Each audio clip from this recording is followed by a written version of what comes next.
साथियों, आपने पिछले एक महीने के अंदर देश के अंदर देखा कि किस तरह से 22 अप्रैल को पहलगाम के अंदर चुन चुन कर 40 मिनट तक नरसंहार किया जाता है। कांग्रेस पार्टी ने, राहुल गांधी जी ने, खड़गे जी ने कांग्रेस वर्किंग कमेटी को तुरंत बुलाया और कहा कि हम इन आतंकवादियों को और आतंकवादियों के आकाओं को सबक सिखाना चाहते हैं और सरकार का पूरा सहयोग करते हैं कि इनको मुंह तोड़ जवाब दिया जाए, उनको खत्म किया जाए, नेस्तनाबूद किया जाए। कांग्रेस पार्टी ने एकजुट होकर अपनी सरकार को, भारतीय सेनाओं के ऊपर विश्वास जताया। पूरी ऑपोजिशन एक साथ थी। उसके बाद कांग्रेस पार्टी ने 3 वर्किंग कमेटी की मीटिंग की और एकजुटता दिखाई अपने भारत की सेना, सैनिकों और सरकार के साथ कि इन पाकिस्तान के जो मंसूबे हैं उनको करारा जवाब मिले। ऑफ सिंदूर हुआ, हमारी सेनाओं ने कमाल का काम किया, एयरफोर्स ने, आर्मी ने, नेवी ने कमाल का काम किया। जो भी उनको टारगेट दिए वो टारगेट को ध्वस्त करने का काम किया, खत्म करने का काम किया। 9 टारगेट उनको दिए और उन्होंने पीओके के अंदर जाकर उनको ध्वस्त किया। लेकिन पॉलिटिकल टॉप ब्रांच जो थी, ये मिलिट्री ऑब्जेक्टिव था और उसके बाद जो पॉलिटिकल ऑब्जेक्टिव था, राजनीतिक ऑब्जेक्टिव, वो पूरी तरह से कहीं ना कहीं फेल होता दिखा। जिस तरह से ऑफ सिंदूर के अंदर सेनाओं ने 11 एयरफील्ड को उड़ा दिया, तमाम फौज जो है पाकिस्तान के टुकड़े करने पे आमादा थी, लेकिन 10 अप्रैल को उनके पांव खींच दिए जाते हैं, उनको रोक दिया जाता है और एक अमेरिका की धरती से यूएस स्पॉन्सर्ड, ट्रंप द्वारा स्पॉन्सर्ड सीज फायर हमारे ऊपर लागू कर दिया जाता है। हमें यह मंजूर नहीं था। देश इंसाफ मांग रहा था, सेना तैयार थी, मौका भी था, समा भी था, दस्तूर भी था, लेकिन भारतीय सरकार ट्रंप के दबाव में कमजोर पड़ गई। यह हमें कतई मंजूर नहीं है, यह कतई मंजूर नहीं है। साथियों, यह सब हुआ, इसके बाद ऑफ सिंदूर खत्म हुआ और आज यह आंकलन करने का समय है कि इस दौरान हमने क्या खोया और क्या पाया।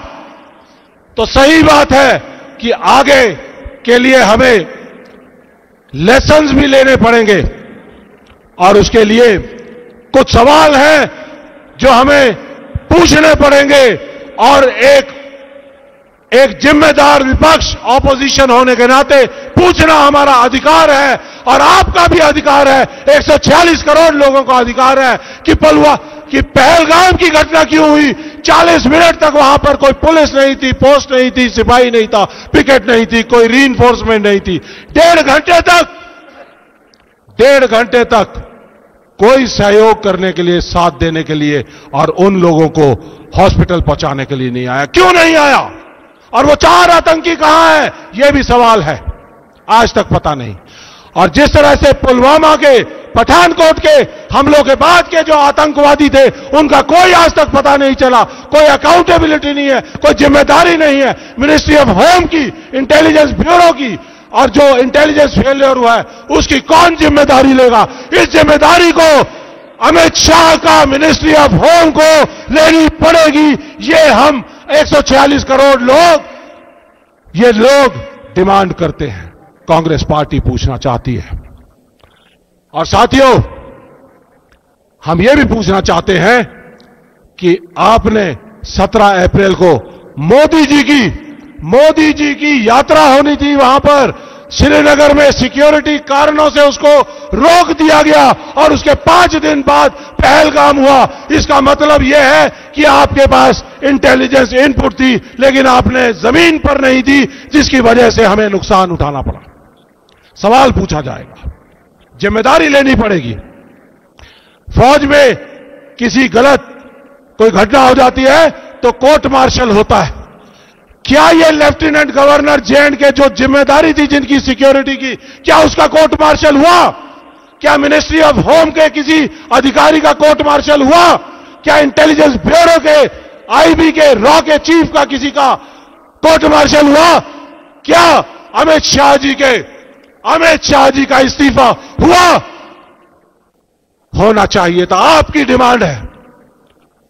इसीलिए कांग्रेस पार्टी ने कुछ सवाल रखे और इन सवालों के अंदर 4 टेररिस्ट कहां हैं, हमारे ऑपरेशनल सिक्योरिटी इंटेलिजेंस फेलियर क्यों हुए, हमारे सैनिक जब पूरी तरह से तैयार थे तो 150 ठिकाने थे आतंकियों के, उनमें से 9 को ही क्यों ध्वस्त किया गया? सेना को देते तो सेना पूरे के पूरे 150 को ध्वस्त कर देती।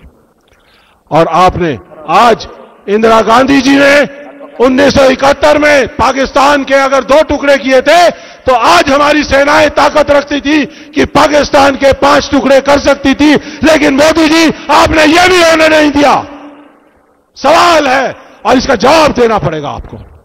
तो साथियों, जिस तरह से इस दौरान हमारी महिला अफसरों के बारे में किस तरह के बयान आए, उनके बारे में भी सवाल देना पड़ेगा। किस तरह से हमारे एक्सटर्नल अफेयर मिनिस्टर ने कहा, मोदी जी कहते थे टेरर और टॉक नहीं हो सकती, लेकिन जब एक्सटर्नल अफेयर मिनिस्टर ने कहा at the start of operations, मतलब कि ऑपरेशन शुरू करने से पहले, ऑपरेशन सिंदूर शुरू करने से पहले 6 और 7 की रात को 1:05 को ऑपरेशन सिंदूर लॉन्च किया गया। उससे पहले उन्होंने पाकिस्तान को बता दिया कि हमारे हैं, हमने ऐसा ना देखा ना सुना।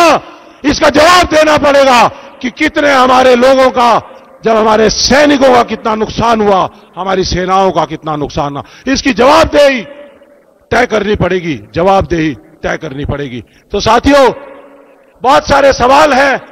इस जनसभा का, जय हिंद सभा जो 16 जगहों पर देश में हो रही है, यह पहला फेज है। इसमें बताया जाएगा कि हम सेना के साथ थे, हैं और रहेंगे।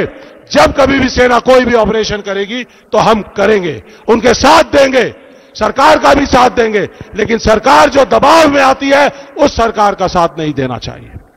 तो साथियों, जय हिंद सभाओं में आप एक एक गांव में, गली में, कूचे में, जिले में, ब्लॉक में जाइए और बताइए कि हमारी सेनाओं ने बेहतरीन काम किया, लेकिन सरकार फेल हो गई। फौज 100% पास, सरकार 100% फेल। ये आपको मैसेज लेकर जाना है साथियों।